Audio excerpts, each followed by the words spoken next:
Friday, December 22nd, 2023. Welcome to your backcountry snowpack summary brought to you by North Shore Rescue. For summary of the week, last week I mentioned that there really wasn't much snow to talk about, and right now there's a little bit less snow than there was last week. It is looking a little bit grim out there. Most of everything is well below threshold. We were cautiously optimistic about the storm that came in last night and early this morning. Unfortunately, most of it fell as rain. Even here, I'm just over 1,300 meters, and we received maybe just a little bit less than 1 centimeter from that storm. If you look at the Avalanche bulletin for today, I think that Avalanche Canada was also cautiously optimistic. And that, serves as a reminder that when you leave the house with a bulletin, it's always important to look at the details, look at the weather forecast that was used for that bulletin, and validate it as you travel through the terrain. So where are we at for the weekend and the week of Christmas? We're supposed to be in a colder air mass, but also a drier air mass for the weekend. So we're not really expecting any real changes. The surface is probably going to firm up a little bit, so maybe strap a pair of micro spikes and go for a little wander. But essentially, the North Shore mountains are all but unskiable right now. As we move into next week, you'll find that the weather models don't seem to handle the situation very well. It looks like we do have some precipitation.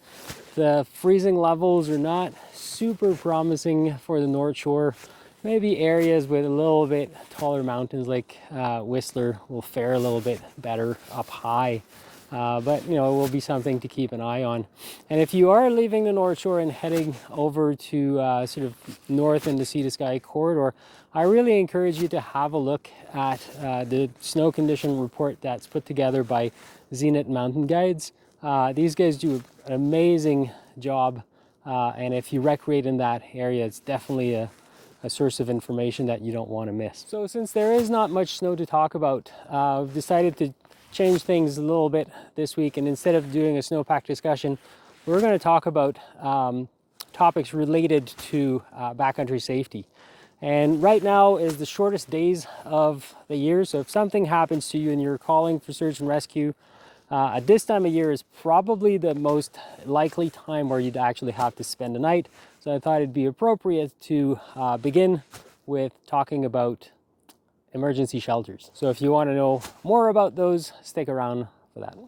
One very important thing to understand if you call search and rescue, especially if you call in the winter in avalanche terrain, is that in the best case scenario, it's going to take a few hours before help can come to you. In a lot of cases, it's going to take several hours. And if you're unlucky and it happens on a day like today where helicopters can't fly and we have to come in overland, you may very well have to spend a night, and possibly maybe even a few nights if you're very remote.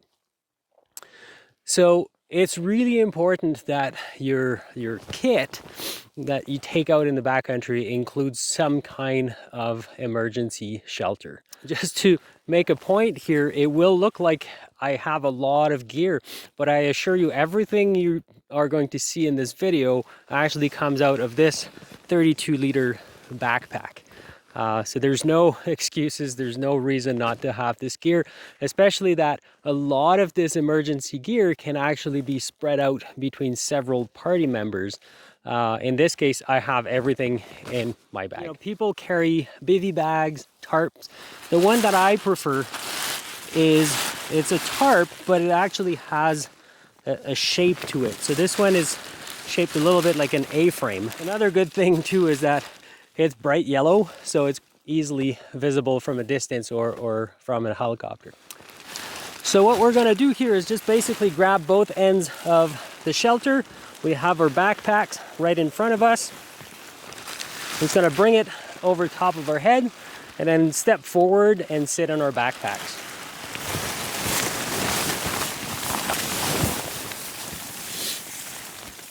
So very quickly with both of us inside this shelter, it actually gets quite toasty It is kind of drizzly a little bit outside and we're staying nice and dry. Another thing too that I find really important is that if you have several people, having everybody in the same area protected will actually generate quite a bit of heat.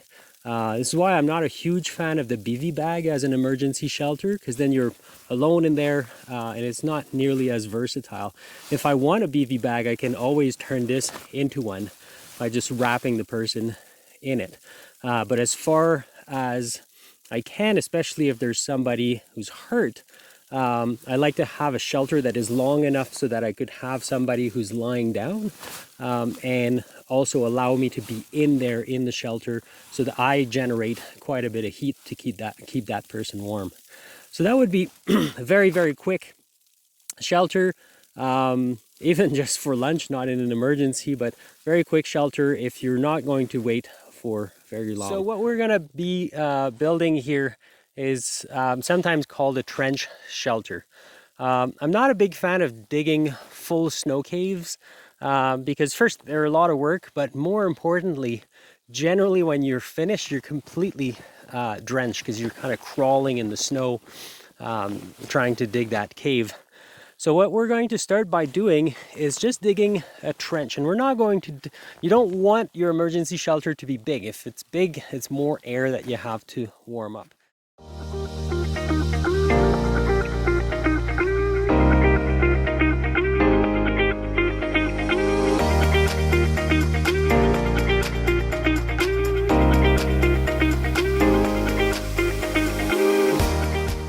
So it took us a little bit of time, but essentially after a few minutes of digging, we used the skis as a structure, and then we put the tarp on top, and we put the tarp a little bit offset to give ourselves a little bit of a door. And then if we look inside, you'll find that we created a space that is just big enough for the two of us. We can barely sit up there, but it's probably going to get nice and cozy in there. So let's now get ready for the night and see what else we have in our pack to make that happen. So other things I brought, of course, is nice big thick down jacket. So another really important thing if you're going to spend a lot of time here is to get yourself off the ground. Now, you know, we're at tree line here. I do have my saw that doubles, it's my snow saw, but it also is capable of cutting wood. And if this was an emergency, I would definitely consider maybe cutting evergreen branches and creating myself a little mat at the bottom of the shelter. Or you could also carry like a lightweight camping mattress. The last piece of my survival gear is that little candle in the back. The insulation from the snow around and the snow on the roof will get really nice and toasty in here. And now the last thing that I'm gonna pull out of my bag is a little pot and stove. So this is just a tiny one. It's not the one that I would normally carry camping. It's my emergency one, and there's a little bit of soup in there as well. And of course, in my pack I have some water.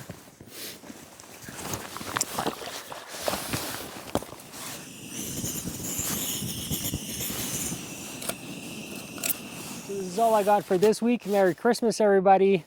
Take care of each other, stay safe during the holidays, and we'll see you just before New Year's.